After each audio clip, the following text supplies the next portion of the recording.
mbokk yi salaamaaleykum ñu ngi leen di sant bu baax di leen gërëm rafetlu seen ànd ak ñun ci ITV ñeent fukki simili ak juróom moo tegu ci midi daleen ak jàmm ci xibaaru njoloor si. li ci gën a fës niki tey yeneen ñeent nit ñàkk seen bakkan ci mbas mi yóbbu lim gi ba téeméer ak ñaar fukk ak juróomi nit ci ñàkk seen bakkan niki tey kon fanweer ak juróom-ñett nit ñoo nekk ci sowtaas ginnaaw xayma bi nga xam ne def nañ ko téeméer ak fukki nit am yees wopp gi ñaari junni ak ñetti téeméer ak ñaar fukk ak juróom-ñaar fukk ak ñaari nit ñoo tëdd ci lalu hôpital yi xayma ci wopp bés bi docteur Mamadou Ndiaye leen ci àndal ci leeral ci biir xabaar yi. lu jëm nag ci secteur artisanat bi loru lool ci mbas mi ci réew mi maire bu Ngaye Mékhé moo ko daal di xamle ba tax muy sàkku ab gunge bàyyi ko ci état bu Sénégal jëm ci ñoom waaye nag seen statut ñoom ñi nga xam ne kon ñoo ci yëngu foofu ñu xoolaat ko ñoom ñu nekkoon ganub Alassane Samba Diop bi ñoo ko daal di xamle dañ ci dikkitam du mu gën a yaatoo ci biir xabaar yi. yeesalub marché yi ci réew mi yëpp kon askan wi di sàkk mu daj ci réewum Sénégal gépp ba noppi ne nag jaaykat yi nga xam ne ñoo nekk ci Sandaga foofu ñu dem ci bërëb yi ñu leen fàqal ngir ñu mën fa wéyal seen liggéey loolee kon mooy seen sàkkuteef loolee dañ ci dikk ak Boubacar Dieng ci biir xabaar yi yëglekaay yi mooy laf laaju xabaar yi ci digg bëccëg gi mbokk yi kon loolee gën a fës nees ki ñu ci faram fàccee.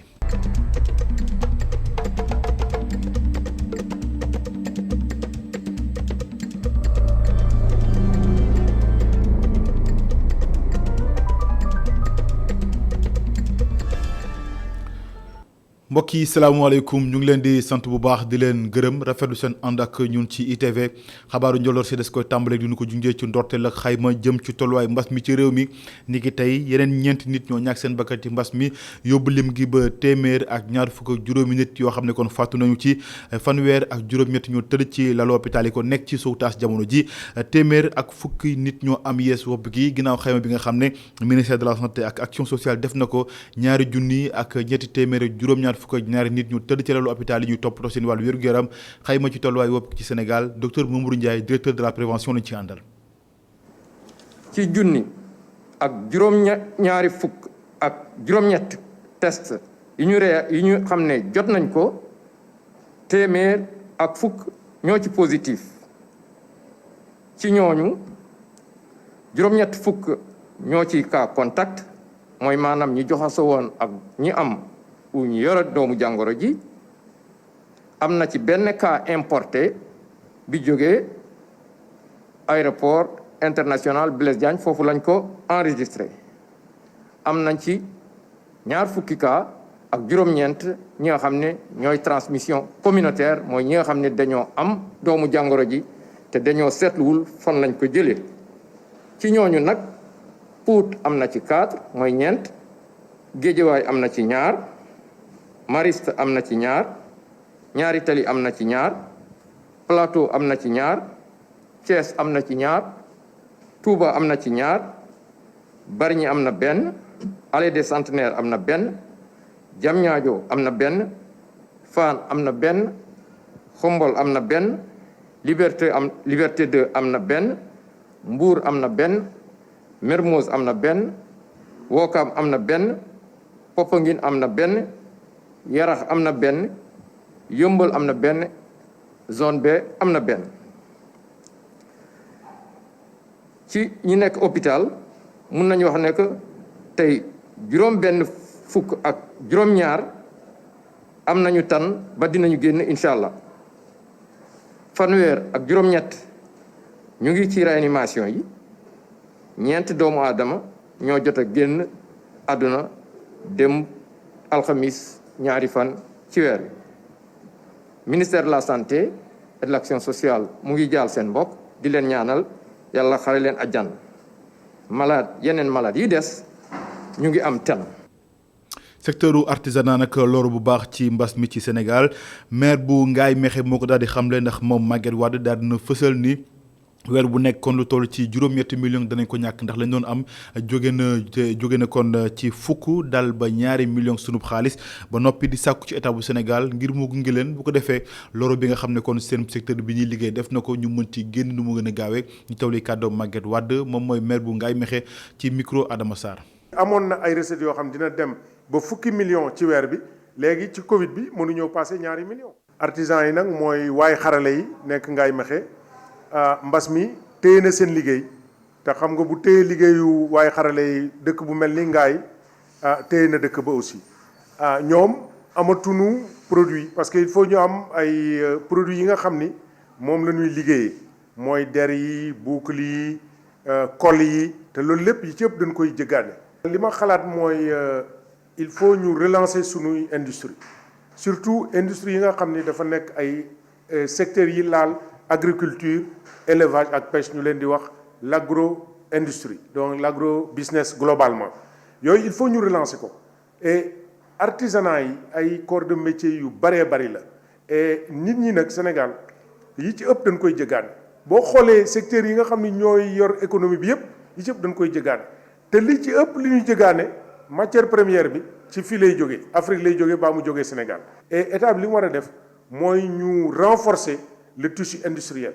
et bu nu ko defee dina wàññi un peu poids bi nga xam ni moom lay am bu nu jëggaane. naam boobu lépp secteur loru na lool ci mbas mi waaye nag foofu ñu daal ci indi joyanti xalaat bu bàyyeekoo ci ki jiite association nationale des potiers céramistes du Sénégal Abdoul Sam moo ko daal di xamle ñu teewlu kàddu ba tey ci micro Adama Sarr. le secteur de l'artisanat dafa war a doon secteur bu formel carrément parce que c'est des gens yoo xam dañu am métier ñenn ñi jaar école ñi jàng ko ci atelier yi créer seen entreprise artisanaux donc statut rek la ñuy laaj pour les entreprises artisanaux ñu formel daaw ñu fay ay taxes normal comme ni ko ñëpp di dafay mën a compétir aussi ci commande publique nationale ñu ngi saluer initiative président de la République muy les 15% yi mu joxe pour commande publique nationale mais ñun duñu secteur informel dañu bëgg a former sur tous les plans dañu bëgg a formel parce que aussi ñàkk informel boobu moo ñu jural actuellement lu ñuy dund. vous voyez fépp fu artisan toog mën na fa toog ay at garage mécanicien ay vous voyez ce qui se passe sur la corniche avec les artisans yi nekk sur ESIF mooy espace de création Cheikh Ibra Fall bi sur la corniche dañuy fay toog ay ati mais comme formalisé wuñu comme structuré wuñu accompagnement bi doyul dañuy jékki-jékki rek comme ce qui se passe sur la corniche man am naa foofu atelier un jour benn nit ñëw rek ne moom lañ jox place bi alors que fekk na fa ay nit ñu fa teg plus de 20 ans mais loolu yëpp ñàkk informel bi ñu bëgg a teg mooy li ko waral donc ñun bëgguñu nekk dans l'informel on veut être formel on veut être accompagné on veut être bu ñu bëgg daal état bi xam ne ñun dañuy peser bu baax sur le secteur de l'économie nationale et aussi actuellement loolu moom nous sommes conscients de ça. nan la ñuy def ba koom-koom gi ci réew mi mën a suqaliku ci lu mu gën a yaatoo loolee kon ab ndaje bu yaatu lañ ci daal di amal ak kilifa yi nga xam ne seen xam-xam dafa màcc jëm ci ak jëriñ gu ñu denk wàllu microfinance loolee lépp nag ne lan la ñuy pexe bu ko defee koom-koomu Sénégal mën a suqaliku ci anam gu yaatu Babacar Seck ci leeral. commission bi sàmm ndëgër lay koom gi ci comité bi xayma force Covid 19 xel mu dal la àndal ginnaaw bi mu dajee ak waa ministère bi ñu dénk microfinance économie sociale ak solidaire ci xayma bu njëkk. te information yi ñu fi dal na suñu xel parce que mbir mi li ñu woon en tout cas comprendre nañu ko bu paree dinañu jox li mu àggale ñun ñu saytu et je pense que li ci des mooy naka la écosystème économique Sénégal yëpp mën a def pour dimbale façon ministère soobee yàlla bu ñu paree li ñu dénkoon ci suñu recommandation nañ seet aussi parce que dafa am secteur yoo xam ne bu ñu xasee autonome rek ñoom ñooy dimbale ñi ci des. jamono yëkkatiwaat koom-koomu réew mi ci lañu toll ci kàddu ministre bi ñu dénk wàllu microfinance moom sax muy am xel mu dal ci li ñuy séentu. et dans le cadre de la relance aussi war nañ ci gën a xóotal ñoom wane nañ seen disposition pour ñu àndandoor bokk xalaat ko mais ñun déjà am nañ programme bu ñu doon wax place et prix te ñu defoon tournée alloué woon secteurs yi ay enveloppe procédure administrative yi ñu waroon def en amont am na ñu bëri ñu ci commencé woon mais dafa gàllankooroon ndax feebar bi tey nag daanaka ñu bëri war nañu mën a terminer pour que enveloppe yooyu ñu waxoon ñu jox leen ko comme ni ko région Kédougou defee. juróom-ñaar téeméeri millions ci sunu koppar jot nañ ko génn ngir financer ay kuréel yu nekk ci économie sociale et solidaire. joxe nañ lu toll ci lu gën a néew tuuti 700 millions juróom-ñaari téeméeri millions tey joxe nañ ko ci 11 fukki région ak benn. diwaan yu Ndar Diourbel ak Louga dinañu dalal si lu dul yàgg dara ministre bi ñu dénk wàllu microfinance mu koy yeggalee tournée nationale bi nga xam ni dëgmal na ko. Babacar Seck jërëjëf comité bii di force Covid 19 ñu ngi woon ca Diamniadio ci makkaan joni gu ñu denk lépp jëm ci wàllub njur mi ak lépp li ci bàyyeekoo waaye nag seen xememteef moo doon fexe ba ñaari milliards yi leen jagleel ñu xool kon lan lañ koy defee xayma ba nag xool li ñu leen jagleel ndax ñoom mate na ci yi nga xam ne kon ñoo ci yëngu am déet Maymouna Isabelle Dieng moom moo àddu seen kàddu ñu teelu ko ci micro bu DIRPA. dañu ñëwoon tey si seet ci waa ministère de l'élevage pour xool seen situation état des lieux ci li dimbal bi ñu joxoon muy 2 milliards yi pour aliment de bétail ñu ngi jóge ci région yi yëpp mun déjà gis nañu ci terrain bi distribution yi du doon jaar yoon éleveurs yi kontaan nañu woon ndax dañu am système ministère de l'élevage yàgg na xaaruñu Covid bi sax pour am système de distribution loolu moo tax xëy na daf leen faciliter opération bi donc ñun question yi ñu amoon mooy plutôt parce que montant bi dafa doyul ñoom sax waa ministère élevage ni ñu nattoon pour besoin yi presque 8 milliards de francs CFA la woon te 2 milliards rek la ñu amoon pour opération bi si force Covid 19 donc forcément besoin yi mënuñu ko satisfaire yëpp à 100%.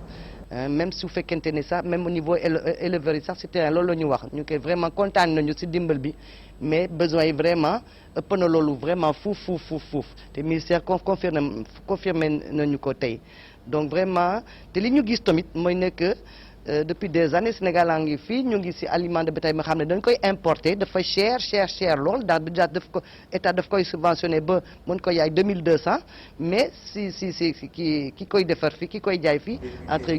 ñoom 8500 la ñu négocier mais diggante 9000 ay 10 000 francs lañ koy jaay donc parce que yëpp importé la pour aliment bétail donc lii vraiment ñu ngi ñaan vraiment ñu def effort pour mën a développer fii culture fourragère maanaam pour aliment bétail ñu cultiver ko fii maanaam ay agriculteurs mun nañu kii vraiment dugg ci filière bi dina dimbale éleveurs yi dina dimbale ñëpp te au moins ñu am ko fii du ñu soxla mu jógee feneen muy cher lool dina développer beneen filière donc vraiment loolu ñaan la vraiment recommandation la pour ñu développer filière culture fourragère fii Sénégal. mbas mi nag daal di indi jafe-jafe ci kuréelu liggéeykaay yu bëri ci Sénégal ñoom nag ne xam nañu ko waaye nag duñu ne pataral ak i banque seen bixoo ngir xool kon mbas mi di leen yóbbu fu kenn xamul ba tax kon ñoom ñi ko sëkk nee nañu nag danañu faw ñu lal ay pexe yoo xam ne ay xalaat lañ ji daal di teg ngir ñu jàpp ni buñ ca jaaree kon danañu indi saafara ci jafe-jafe yi nga xam ne kon koom-koom gi daal dina ko amee ci mbas mi. Aïssatou Sissoko Niass moom mooy directrice générale bu Xelcom Prestige ay kàddoom ci micro Augustin Mandan. dañoo gis ne mbas mi ci àdduna bi fi mu ne nii andi na ay problème de déplacement yi nga xamante ne entreprise yu bëri dañoo soxla visibilité di dem ci ay foire di ñëw di dem ci ay salon di ñëw di rencontrer ay fournisseurs bi mbas mi amee ba léegi kenn mënatul dem kenn mënatul dikk mbooloo mënatul am ñun utiliser wu ñu site internet plateforme bi salon rek moo ko tax a jóg te comme dañoo bëgg di utiliser ay jumtukaay yu xarañ dañoo bëgg képp ki nga xamante ne dina participer ci événement bi mën ci gis boppam dañuy obligé di respecter condition wu plateforme bi ndax xëy na bu ñu jëlee plateforme bu 80 wala bu 60 def ci 100 mën na ralentir fonctionnement bi te bu boobaa liñ ci xaar ak résultats yi ñu ci yaakaaroon du mën a am te kon bu amul rek ça veut dire que ñun suñu objectif faussé nañ ko. dem beeg dikk bi xam nga ne jël nañ ci ay matukaay yu am solo ngir bañ wopp gi daal di wasaaroo ci biir réew mi waaye itam ci ñi nga xam ne ñoo ciy jëfandiku ngir dem di dox seen soxla jëriñ gu ñu dénk wàllu wi ni mel maître Oumar Youm moo ko daal di xamle ba tax mu ne mesures yi ñu jot a jàpp kon soppite donc dootu ci soppite amu ci dañ koy fas yéene di wëyal ba tax kon muy sàkku ci way jëfandiku yi nekk noonu tamit borom oto yi ngir ñu tënku ci li nga xam ne moo bàyyeekoo ci këru docteur yi waaye itam gën a bàyyi xel ci mbas mi ngir ñu mën cee faggandiku ñu teewli kàddoom moom maître Oumar Youm jëriñ gu ñu dénk wàllu dem beeg dikk bi ci micro Abdourahmane Ly. waaw loolu moom def naa dañ koy rafetlu parce que wax dëgg yàlla jàpp nañu ne tey nit ñi dañu war a nekk ci seen i activités dañu war a reprendre ay activités dañu war a reprendre les activités économiques dañu war a reprendre les activités économiques sociales loolu moom dëkk yëpp d'ailleurs Sénégal du moom rek dëkk yëpp jàpp nañ ne tey feebar bi gën nañ ko xam gën nañ mën a xam nuñ koy moytoo donc war nañ ko mën a moytu di dem di liggéey war nañ ko mën a moytu di def suñu liggéey war nañ ko mën a moytu di continuer di daan suñu doole te loolu nag Sénégal foofu la toll Sénégal dafa toll ci ñu liggéey ko tolluwul foo xam ne dañuy dugg si néeg yi tëj ko ba nga xam ne kenn du mën a yëngatu donc loolu moom li ñu defoon ci transport moom defe naa anticiper woon nañ déjà ci yëf yi parce que ubbi woon nañu transport interurbain ubbi nañ ko wax leen aussi nan lañ ciy defee ubbi nañu transport urbain moom mosuñu ko tëj mais dañ defoon ay mesures de restriction dernière mesure de restriction yi mooy place assise yi moom mënuñu ko dépasser la mesure là est maintenue li ci des nag mooy le port du masque obligatoire nit ñi aussi xam ne bu ñuy dem ci transport dañuy dem ci espace public maanaam fu ñuy daje ñu setal seen loxo setal seen cër yar seen bopp ba nga xam ne li ci des ñun la ak société bi ñoom ñoo war a xeex ak maladie bi. des ak moom jëriñ ku ñu dénk wàllu dem beeg dikk bi maître Oumar Youm xam ngeen ne nag Sénégal lu muy ñàkk ci koom-koom te embouteillage bi di ko sabab ay milliards yu bëri la ci réew mi ba tax kon njiitu bu Sénégal njiitu réew mi rawatina kon gouvernement bi am xemmeemteef fexe kon loolu daal di wàññeeku bu baax ci askan wi ba tax fukk ak juróom-ñetti ponk la ñu jot a samp waaye nag ñaar ñi jot nañ ko dalloo ci teewaayu jëriñ gii di maître Oumar Youm waaye tamit ngir rek fexe ba dem beeg dikk bi gën a yemb ci askan wi Abdourahmane Li reportage. ñu ngi ci VDN bi lu soriwul dara cimetière Saint-Lazare fii embouteillage kese la foofee nag la njëriñu bi lépp autopont nekk bu ñu sukkandikoo ci jëwriñ gu ñu dénk wàllum dem beeg dikk bi yoon wi ubbil nañu ko dawalkati oto yeeg xeet googu mu di li nga xamante ni dina maye ñu gagné temps ci lu bëri dem ba mu mun a am njeexital gu am solo ci koom gi ci jamonoy mbas gi ñu ne. mu nekk kon ñaareeli autopont bu ñu taxawal ci fukk ak juróom-ñett yi bokk ci projet bi. ouvrage bu am solo pour changer xar kanamu Ndakaaru parce que tey Ndakaaru problème bi ñu gën a am mooy problème urbanisation ak problème service de transport problème mobilité de manière générale donc pont yi ñu def fii dafay yombal dem bi ak dikk bi mais aussi dafay indi confort ci dem beeg dikk bi pour citoyen dafay yokk aussi seen sécurité donc loolu gis nañ ko mais aussi dafay yokk sécurité voisins yi parce que fu am ay embouteillage mooy am na pollution bu bari donc cadre de vie bi aussi dafay détérioré wu donc pont yi dafa nekk ay pont yu am solo yu permettre dem beeg dikk bi mën a jàppandal. bile projet nag daa am beneen composante muy fexe ba yanjal xar kanamu dëkk bi ci fànn yëpp. Dakar manqué na espace yoo xam dañ ciy doxantu moo tax fi ñu prévoir lu too xam ni 16000 mètres carrés ay pavé lañ ciy def nit ñi nañ mën dem di fa doxantu di fa féexlu boo xamoon VDN tam xam ne fii di Saint-Lazare dafa amoon aire sportif foo xam ni dañu daan daje di entraînement aujourd'hui def nañ fi pont bi mais duñ fi def pont bi rek dem noonu dañuy jël beneen aire boo xam ne mu ngi fi disponible na ñu def ay espace ak équipement yoo xam ne ñi daan def fii sport dinañ mën a ñëwaat fii def seen sport nga romb loolu espace vert amul Dakar tey boo rombee Hann Maristes romb parc Hann bariwu fi moo tax tamit ñu profité si VDN nga xam ne am na 45000 mètres carrés yu disponible yoon amul dara dañoo bëgg tamit aménager ko def ay garab nga xam ne tamit dina gën a suqali zone bi. muy composante bu am solo suñu dëkkee ci wet gi seen koñ yi du doon luy déconnecté wu ak yeneen yi muy leeral bu chef de division ouvrage bu AGEROUTE nekkit directeur de projet bi. doo def pont rek ñëw dem ñi fi dëkk duñ ci mën a accéder loolu tam xam nga amul sens moo tax am na ñoo route de connexion yi dañ koy assurer def ko ba nga xam ni ñi fi dëkk ak kii ouvrage bi dina gën a mën fonctionnel boo xam du nekk ci VDN kese ñi fi dëkk tam dëkk ci gox yi dañ ciy mën a bokk. département de Pikine moo ci topp nga xamante ni ñaari autopont fas yéene nañ ko fa taxawal Lobat Fall balaa Kër Massar jamono ji liggéey gaa ngi woy niki bi nekk Yoff nga xamante ni nar nañu ko réceptionné ci weeru décembre ci atum 2020. Abdourahmane Li jërëjëf ginnaaw ay bés bu ñu ubbee l'école yi ci ndongo yi nga xam ne ñoo nekk ci classe examen yi def nañ ci taxaw seetlu xayma ci tolluwaay bi ak njiitu examen et concours di docteur di Amadou Mokhtar Ndiaye moom moo nekkoon ganuk El Hadj Malick Cissé dikkaat na ci ne nag di dalal xel yi ba noppi nekkoon lépp mu ngi jaar ci yoon ngir l'examen ñu mën ko daal di amal ci anam gu mucc ayib ñu teewlu kàddoom moom mi nga xam ne mooy Amadou Mokhtar Ndiaye nekkoon ganuk El Hadj Malick Cissé ci émission bii di Kennu Askan Wi. socle de compétence yi nga xam ne wóor nañu ni installé nañ ko mais loolu moo tax par un dispositif de planification ascendante bu jóge ci suuf di yëg ci kaw ñu xam déjà am situation de référence xam xale yi lan lañ jàng luñ jàngul xam nañ ko n'est-ce pas donc les inspecteurs d'académie c'est le lieu de saluer sant leen ci liggéey au nom du monsieur le ministre de l'éducation nationale moo tax ñoom ñu ngi ciy liggéey bu baax a baax n'est-ce pas donc mënuñu leen jox loolu dañ ci dalal seen xel duñu leen jox lu ñu jàngul parce que loolu amul sens amul sens parce que booy natt nit parce que un examen il est fait pour un élève moyen moo ci war a jàll c'est pas comme les concours ñi dàq jàng ñoo jàll mais examen c'est pour un élève moyen donc amul benn sens ñu lay jox loo jàngul n'est-ce pas yooyu ay biais lay indi ci évaluation donc ñun yooyu dañ koy surveiller comme du lait sur le feu ni ko tubaab di waxee loolu planification ascendante la mooy planification boo xam ni liggéey boo xam dafay doore ci IEF yi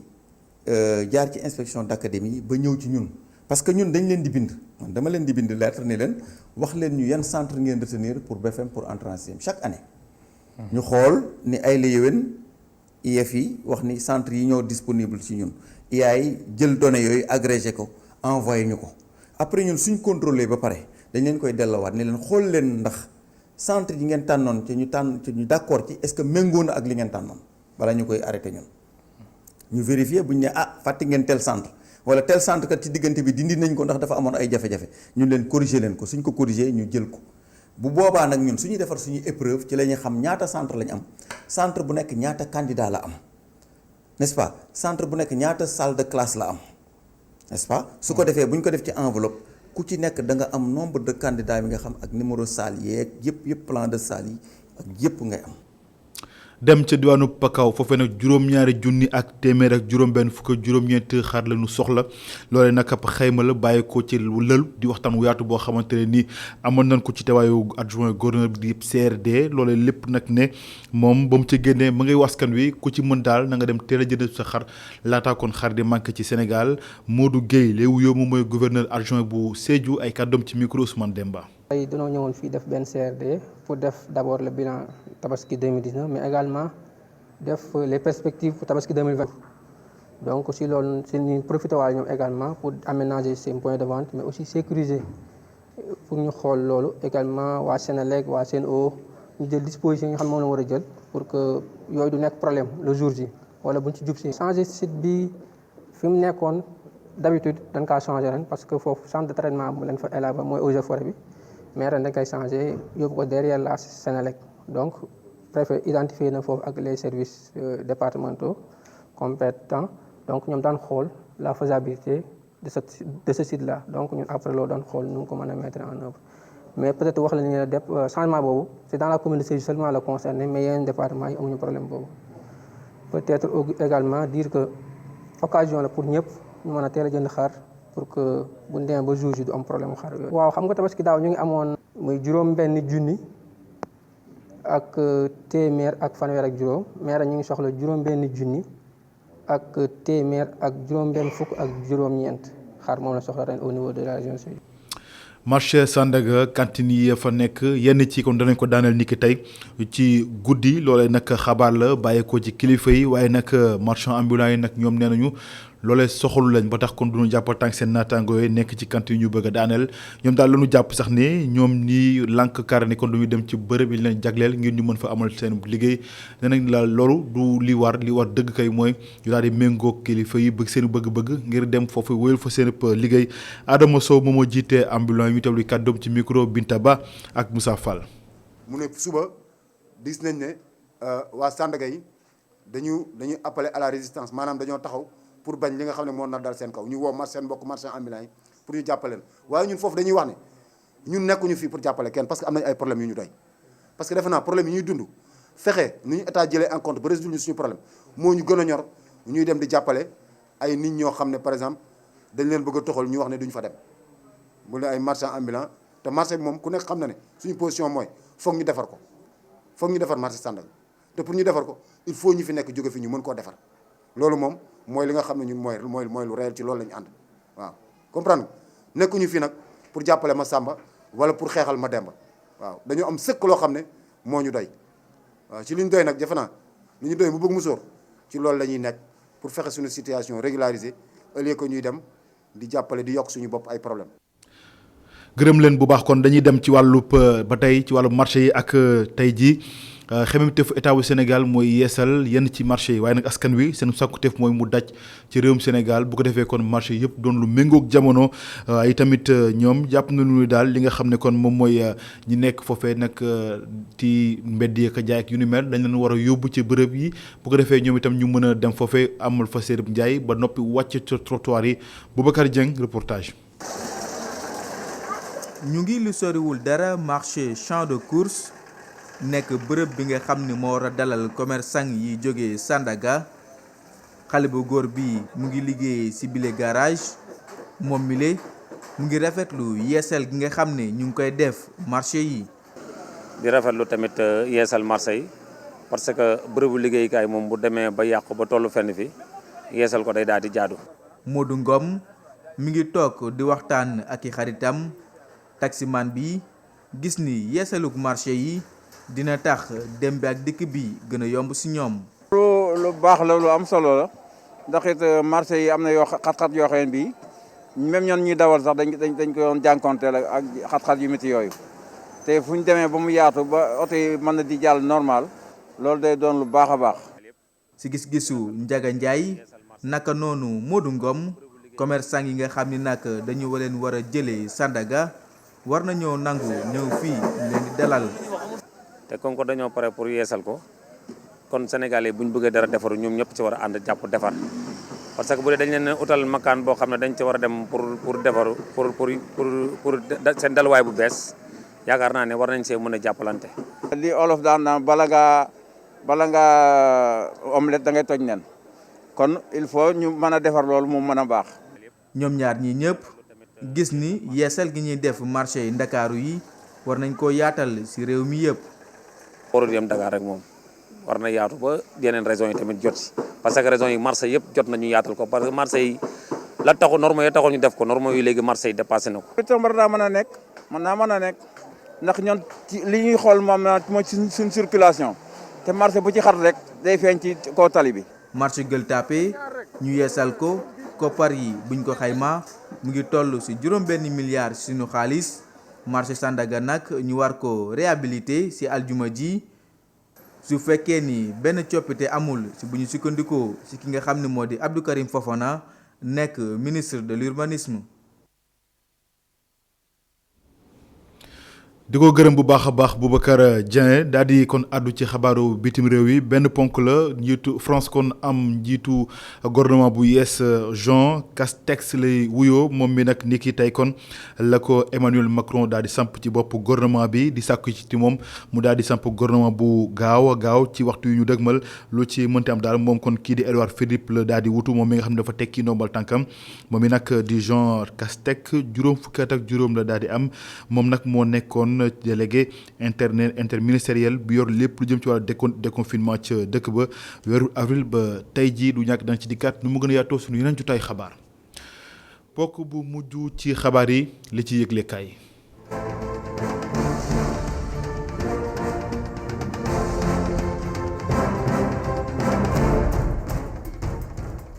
mbaa yéen a nga ca ñeenti weer ginnaaw xeex bu ñu sumb suñu diggante covid 19 ñeenti weer a ngi covid 19 bi ne faax ci réew mi te xayma bi ci def ni ki démb dalalu xel ndax lu toll ci juróom-ñaari junni nit am nañu coronavirus ci Sénégal te bu dee ñi amee wopp gi ñu ngay gën a yokk ci réew mi ñi ci ñàkk seen bakkan itam kenn demul ñu des ndax ni ki démb juróomi nit faatu nañ ci mbas mi ci réew mi yóbbu lim gi ba téeméer ak ñaar fukk ak benn loolee tax ba Soleil national ni suñu réew du Sénégal soppi na nag doxalinam jëm ci xeex bu mu sumb suñu diggante ak mbas mi ci réew mi te xaymam teefam du leen lu dul fexe ba ñi ñàkk seen bakkan ci mbas bi wàññeeku bu baax ci Sénégal Libération ne en tout cas daal li moom ñu amee corona ci réew mi ngi gën a yokk ci Sénégal ndax juróom-ñaari junni nit ñoo corona ci réew mi juróomi junni ak ñaar téeméer ak juróom fukk ak ñeent yi ñëpp ndakaaru la ñu dëkk yéeglekaay bi ne covid 19 du coronavirus ndakaaru capital bu Sénégal la ne fax ba noppi di la wari bankaasam yéeglekaay bi yamu ca ndaxte nee na teeskaay nag léegi ñi fa am corona ñoo ëpp fuuf ña nekk ca duwaarum njaareem Libération ne juróomi nit ñoo ñàkk seen bakkan ci mbas bi niki démb ginnaaw xayma bi nga xam ne def nañ ko ci yóbbu lim gi ba téeméer ak ñaar fukk ak benn te jamono ji ñaari junni ak ñetti téeméer ak fanweer ak ñetti nit ñoo tëdd ci lalu hôpital yi fanweer ak juróom benn yi nekk ci sowtaas Vox Populi ne en tout cas bilan bi nga xam ne def nañ ko ci ñeenti weer yi baaxul de téeméer ak fanweer ak benn nit yi liggéeyee ci club docteur yi dañoo corona te loolee ci weerub mai kott la ci weerub juin nag lim gi daa yokk ba jéggi dayoo ndaxte toll nañu ci ñaari téeméer ak fanweer ak juróom benn nit yu corona juróom ci ñoom te bërëb yi nga xam ne la ñuy fajee ñi corona di CTE yi lalu ko jëlee cas communautaire itam ma ngay gën a jalaa ñoo ci réew mi ndax seen lim ma ngay gën a yokk ci biir réew mi ñeenti ju nekk juróomi téeméer ak juróom-ñeent fukk ak juróom-ñeenti nit ñoo wér ci wopp gi bu nu sukkandikoo ci docteur Abdoulaye Bousso Soursa ni en tout cas mbir mi musiba la gu rëy ci réew mi ndax lépp a yokku nit ñi ci ñàkk seen bakkan yokku na bërëbu fajukaay yi laale ci mbas mi itam yokku na cas communautaire yi di gën a jalaa ñëw ci réew mi cas contact itam waxi nopp waaye itam li gën a doy waar ci mbiri ñu war a faj askan wi seen bopp ñoo corona yéeglekaay bi ne en tout cas weeru juin bi weeru musiba la ci réew mi Sénégal te dara wara lu ko ludul mbas mi ci réew mi Les Échos ni en tout cas xayma bi nga xam ne def nañ ko ci moo tiital ñëpp La Tribune L'As Vox Populi ak Le Quotidien nenu benn élève bu nekk ci classe CM2 moo corona ba tax école bu muy jàngee tëj nañu ko Vox Populi nañu moom élève bi wàll na ñaar seen waa kër critique ne élève bi corona école privée catholique Notre-Dame des Victoires lay jàngee ca Diourbel ba noppi wàll na yaayam ak benn magam. critique ne ñaari téeméer ak fanweer ak juróom-benn agent de santé ñoo corona ci Sénégal ca Touba benn màgget moo doon dox ci digg tali bi daanu dee. marché Sandaga tey ji dara du sedd ndax cantine ni fa nekk yu bëri fukki waxtu ci guddi danañ ko daaneel. laas ne ajuma tey gi daal du sedd ci capitale bu Sénégal ndax cantine yëpp dañ koy daaneel vox populi nañu sagara ngi xeeñ ca marché Sandaga bu Ndakaaru yéeglekaay bi jox kàddu gi pagay benn jaaykat la nekk ci marché ba ni bu dee Abdou Karim Fofana nag préfet bu Ndakaaru ki gaayam dañoo ñëw pour jëlee ko par la force loolee du sedd mukk seen kaw ndax bu naree am essence lay jël sottee ko ba noppi taal boppam. L'Observateur ne li am ci kasoy Sénégal yi daal ëpp na dalee ko ci mbiru Bougazelli Hissène Habré ak Karim Xrum Xax lii moo sob pagaay gu rëy ci prison yi ci Sénégal yéeglekaay bi ne ginnaaw géréw xiifal yi ñuy sumb ci kaso yi ak xeex gi jolli léeg-léeg diggante yi ñu tëj ci kaso yi ak garde pénitentiaire yi lii mooy musiba gi am ci kaso yi te mbir bi nag buñ ci waxul mën na gën a doy waar yéeglekaay groupe Futurs Médias bi yamu ca ndaxte nee na ca prison bu Thiès ak ca prison bu Kaolack gaay yi fa denc ñu doon yënga-yëngal bàyyi gaañu yu bëri am na ca li am diggante Aby Ndour ak Pierre Goudiaby Atepa la Tribune ci la xëy tey yéeglekaay bi ne mbiri musiba la de ndax Pierre Goudiaby Atepa moo doon chantage Aby Ndour dem ba di ka laaj boppam chantage sexuel la Aby Ndour ne Pierre Goudiaby Atepa la ma wax ëpp naa nettali ci làmmiñ ndax lépp loo leen xalaat ci lu ñaaw rek wax na ma ko te nag nee na li may laaj bés bu ma ko deful dara dootul sedd dara dootul yomb sama kaw yéeglekaay yi yëpp ñoo dikkaat ci àtte Binta Camara commandant Tamsir Sané sa Tambacounda ki ñu tuumaal ni moo faat Binta Camara ak ñi ñu tuumaal ni ñoo faat commandant Sané ñoom ñëpp tëj nañ leen seenub giiru dund Vox Populi nañu musiba dëgg moom ca yang-yang ca Linguère ku ñu naan Adama Ka benn jigéen la lañu bëggoon a maye te ki ñu koy may nee na bëgg ko ndax mariage forcé la Vox Populi nañu Adama Ka dafa xaru te fukki at ak ñett la am maamam di Xarjata Ka mi ñu ne moo def mbiri maanaam mi ko bëggoon a maye ma nga ca loxoy gendarmerie da ngay seet loolu rek.